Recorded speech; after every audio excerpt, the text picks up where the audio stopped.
Makam Opu Daeng Manambon, Cagar Budaya Kabupaten Mempawah.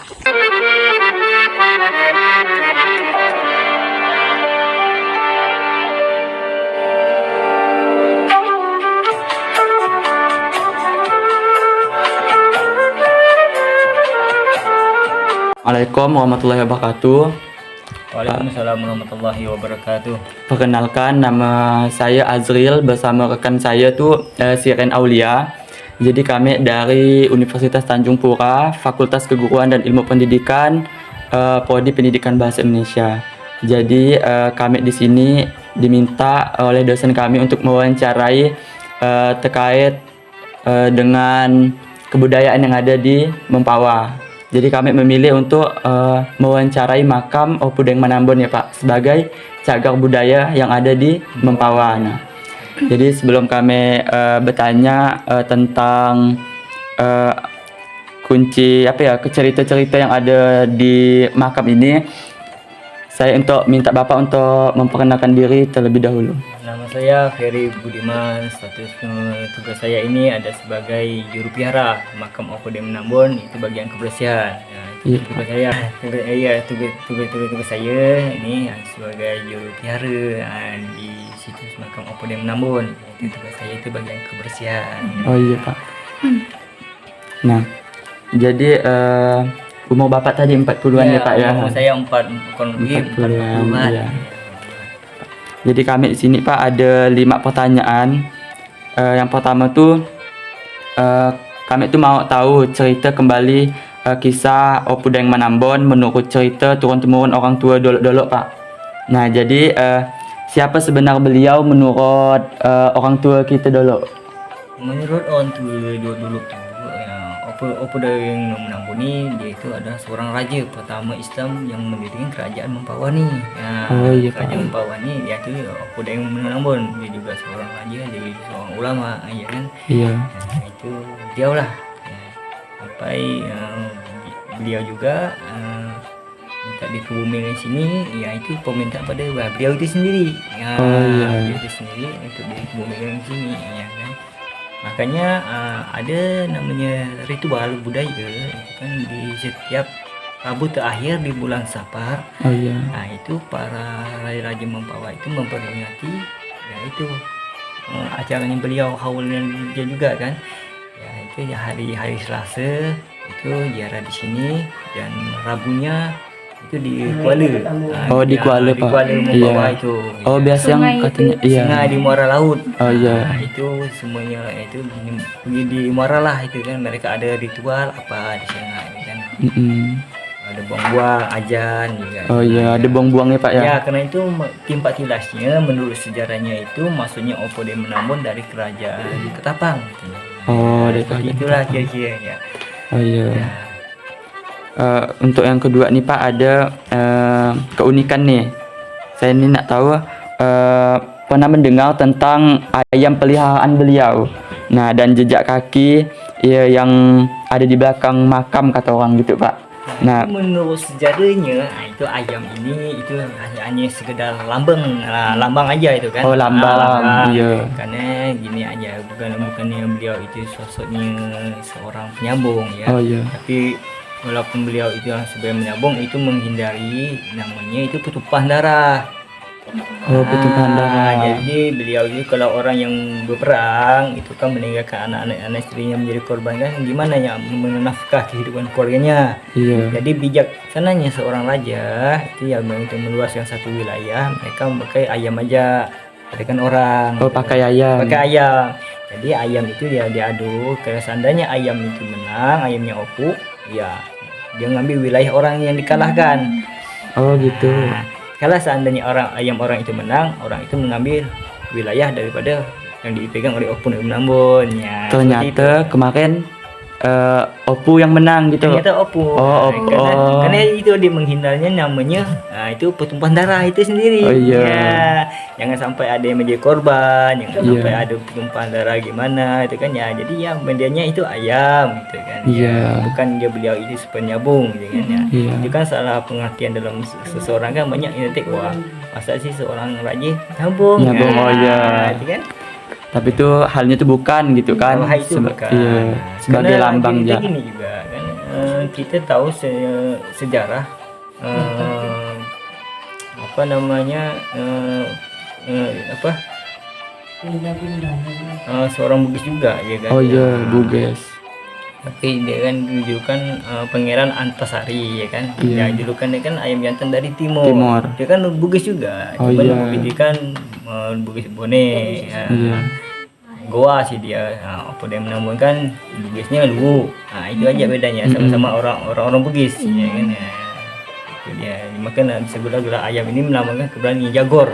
Iya, jago, Itu, keberanian. keberanian Jagor itu. Bukannya dia seorang sosok penyambung, tapi keberanian itu sosoknya ayam. Ayam gitu ya. Ya. Nah, untuk yang ketiga nih Pak, tentang Opu Dayeng Manampun kan dikenal sebagai tokoh yang merangkul berbagai etnis nih. Kan Opu Dayeng Manampun tuh bisa merangkul dari Buges, Melayu, Dayak. Nah, di sini kan ada juga di lingkup wilayah Dayak ada sih Pak sini, bisa disebut. Ada juga sih bagian Dayak juga. Oh, iya. Cina juga ada di sini. Atau ceritanya nih kebersamaan antara suku pada zaman dulu, dan kan peziarah ini datang sekarang juga masih beragam. Nah, itu bagaimana menurut kita gitu Pak? Ya, begini ceritanya ya kan. Apa beliau itu menyatukan semua etnis Iya. kan ya, karena mereka menjadi satu, menjadi kesaudaraan. Oh iya. Ya, pada kalian itu menurut dia kan janganlah kalian bertumpah darah gitu ya kan. Ya lebih baik ya, makanya ada perkawinan, karena menyatukan orang ini dengan orang ini supaya jangan sampai ada perkelahian, jadi kan jadilah saudara. Oh, bersaudara. Iya. Itu dia maksudnya seperti itu ya kan. Makanya dulu namakan keraton itu Keraton Nusantara karena menyatukan Nusantara. Nah, sekarang berubah menjadi Keraton Amantubilah Mempawah. Nah, itu dia. Kan dia itu ya, beliau kan tidak suka ada pertumpahan darah. Iya. Pada kan ribut-ribut ya adanya pernikahan. Ya, Oh iya. itu. Biar persaudaraan tuh bersatu, Ya, bersatu. kukuh, ya teguh. Nah, jadi jangan inilah saudara. Ada Melayu kawin dengan Dayak. Dengan Dayak gitu ya. Jadi Jadi kawin dengan lawan Cina, itu kan menyatukan satu Iya. kesaudaraan. toleransi ya Pak ya, Toleransinya ya ada, toleransinya iya. ada dan bersatu gitu. Bersatu itu yang diharapkan oleh ya, kedamaian Iya. antara umat. Nah, itu ya. Iya. Nah, untuk soal keempat nih Pak, cerita unik seperti kisah ayam, jejak kaki tadi, serta aturan adat di sini secara tidak langsung membuat masyarakat menjadi lebih menjaga dan tidak berani dalam merusak alamnya gitu. Kan kita harus menjaga cagar kita nih. Nah, Ya, kalau ini ya kita sebagai generasi muda itu kita harus bisa menjaga dan melestarikan alam. Iya. Kalau alam ini dirusak, kan generasi-generasi yang lain gimana? Oh, iya. Kan? Kalau seandainya binatang-binatangnya dirusak, jadi anak generasi muda nggak tahu kok, tahu cerita kambing seperti apa, ya kan? Oh, iya. Burung gimana, ya kan? Yang tahu kan rusak ya, tahu di foto aja, ya kan? Iya. Nah, tapi kan mereka nggak tahu, ya kan? Iya. Yang sebentuk rusak yang nyata gimana? Apa, iya. Apa, ya kan? Ya, seperti itu. Ya kan? berarti harus kita benar-benar jaga gitu Kita ya Pak jaga, ya. kita lindungi, Kita lindungi. kita lestarikan. Namanya budaya itu kan kita harus lindungi. Iya. Kalau untuk kita, kapan lagi? Siapa lagi yang benar-benar Iya. peduli kalau bukan generasi muda? Kalau bukan ya kita kan? gitu Iya, kan, kita iya. Siapa lagi? Ya kan? Kalau orang tua kan dah sepuh Iya, gitu, mereka kita cuma lah bisa, sebagai penggantinya nanti. penerus dia. itu Iya, kan. penerus. Nah, yang terakhir nih Pak, tentang gotong royong nih.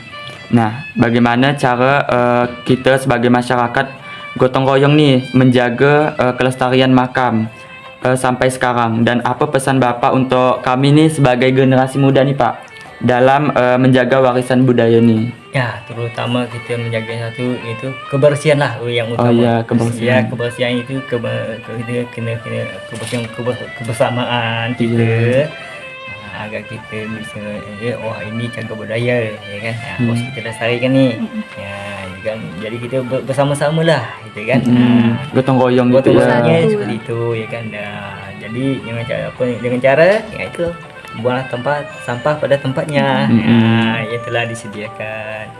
Nah, jadi kita sini juga penghijauan ya, nanam bunga. Iya, ada bunga, ada pohon tuh kan. Oh ya, karena kita itu melestarikan alam. Iya. Jangan sampai rusak. dia rusak Karena gitu ya ya Pak. hutan-hutan sekarang banyak ditebang, ya, Mm-mm. jadi ya susah. Nah, Iya, jadi disinilah yang kita harus kita pertahankan, ya kan, Iya. dari alamnya, dari segala binatangnya dan cara budayanya juga. Nah, itu harus Mm-mm. kita lestarikan benar, ya kan. Berarti kita tidak hanya sesama masyarakat tapi alam juga kita jaga Alam gitu ya kita Pak ya. jaga, karena kalau alam kita rosak, diri pun juga marah juga sih. Iya, Jangan sama. salahkan datangnya banjir. Banjir gitu Nah, kan. tanah longsor jangan salahkan. Iya. Bukannya alam itu marah. Kenapa? Ulah manusia. Ulah manusia, iya, Pak. Iya. Karena dia yang merusak, dia juga mendapat. Karena ini dampaknya bukan orang itu sendiri tapi semuanya. Iya. Semua kena dampak, ya kan? Semuanya dapat dampak. Nah, dari airnya, dari jalan sekarang dampak sungai sekarang ya kita lihatlah. Dulu gimana airnya kan bisa kita minum, dan sekarang airnya macam kopi susu. Iya, macam kopi susu dah ada. Jadi dulu orang itu mencari makan kan ya dari sungai, sekarang kan cari ikan udang ya susah sekarang kan, Iya, ya, karena susah. kondisi air itu sendiri ya. Kalau yang sungai di depan tuh Pak, yang di depan makam tuh itu aliran dari sungai mana Pak? Kalau dia di ulu di sana itu darinya di laut. Kalau Oh, di laut. kalau di sana itu airnya ke Karangan. Karangan. Oh, Karangan Landa. Landa. Oh, Landa. Nah, situ. Kan salah satu sana kan ada juga anaknya Opu ya kan. Di Landa tuh Pak. Iya, di Karangan Oh. itu. Karangan. Di Karangan di Landa. Makanya dulunya sebelum pecah di sana disebut Mempawah Hulu. Oh, Ah, dulu iya. tuh Iya, dulu tuh masih masih masuk Mempawah gitu Pak. Oh. Maka di sana digelar Mempawah Hulu. Dia mecah gitu Nah, di ya. sini Mempawah Hilir. Oh iya. Nah, sana kan ada nama anaknya Opu, Gusti Jamiril. Nah, Oh, Gusti Jamiril. ya. Masih tinggal di Landa sekarang. Mana makam lah. Udah Oh, makam di makam. sana, ya. Oh iya. Ada satu anak Opu, dia juga seorang raja juga ya Oh kan? iya. Karena meninggalnya Opu dan Menambun digantikan anaknya Gusti Jamiril, nah beliau Gusti Adi Jaya Kusuma Jaya itu kan, nah, di Karangan itu. Iya Pak. Nah, karena ya mereka keturunan pada ada juga jarak ke sana. Iya. Nah, Berarti emang cerita unik ini emang setiap bulan Sapar ya Pak ya, Rabu terakhir bulan Sapar ya. terakhir di bulan Kita ada cara buang-buang ya. itu makan di halaman. Iya, ketupat ya. Ketupat. Robok-robok Pak. Robok-robok, iya. Robok-robok ya. Iya. Bisa makan gitu. Iya. Iya. Nah itu ya Pak yang kami tanyakan. Makasih kami ucapkan dengan Bapak. Semoga dapat kami pelajari dengan benar nih Pak tentang cagar budaya yang ada di daerah kita. Iya, itu Semoga bermanfaat. Dan ini kan kami dalam lingkup kampus nih Pak. Iya. Dalam lingkup kampus kan kami ini berbagai dari daerah nih. Ada Sambas, ada yang dari Sanggau, ada yang dari Kapasulu, banyak Pak. Jadi tuh biar mereka tuh tahu kalau Mempawah tuh ada cagar budaya loh gitu. Misalnya masing Ah, tempat. di situ masing-masing. Nah, dari inilah kami tuh kayak bertukar itu Pak informasi Iya, nih benar. tentang ciri khas dari daerah masing-masing lah nih Pak. Iya. Karena ya kita harus paham juga mengapa keraton atau masjid-masjid di Kalimantan Barat ini rata-rata semua tepi sungai. Heeh. Nah, itu kita harus paham juga. Kenapa? Transportasi orang memang dari air dulu. Oh iya, dulu kan Iya. emang tak ada jalan darat ya Pak ya. Makanya perahu-perahu itu makanya orang itu berdagang itu lewat air. Lewat air. Bekayo, sampan. Iya. Dulu kan masih orang berdagang lewat air, Iya. kan? Sekarang enggak lagi kan. Tak ada lagi dah. Udah ke darat kan. Iya, udah darat semua dah. Karena ada keunikan situ belanja mereka dan Iya. barang ini tukar barang ini. Karena ada juga barter, masih berlaku barter itu kan. Heeh. Dulu kan barter itu kan berlaku barang tukar barang gitu kan. Oh iya. Ya, sekarang kan Dah ada rupiah, sekarang dah ada rupiah udah pakai duit. Ya. Iya, pakai duit. Dulu kan bisa sekilo Berat. beras, Berapa ikan. lagi, Nah, itu kan gitu ya, sekilo sayur, itu Iya. dia hitung itu barter sekilo-kilo gitu kan. Iya. Barter dia. Nah, barter. Nah, makasih kami ucapkan dengan Bapak. Semoga ilmu ini dapat kami manfaatkan dan kami dapat terapkan sehari-hari. Amin. Dan kami ucapkan wassalamualaikum warahmatullahi wabarakatuh. Waalaikumsalam warahmatullahi wabarakatuh.